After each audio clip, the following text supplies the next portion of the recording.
பிரியமானவர்களே, நாம் தேவனுடைய மகிமையினால பரிசுத்தமாக்கப்படணும். அப்போதான் நம்முடைய வாழ்க்கையில் இருக்கக்கூடிய எல்லா சாபங்களும் மாறும். சிலருடைய வாழ்க்கையில் சில சாபம் மாறல, சில சத்துருவின் வல்லமை மாறல, சில போராட்டம் மாறல. ஏனென்றால் பரிசுத்த குறைச்சல்.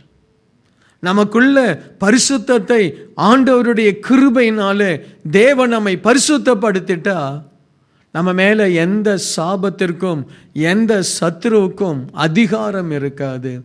இன்றைக்கு அதற்காக தான் நாம் தேவனுடைய பர்வதத்திற்கு வர்றோம்.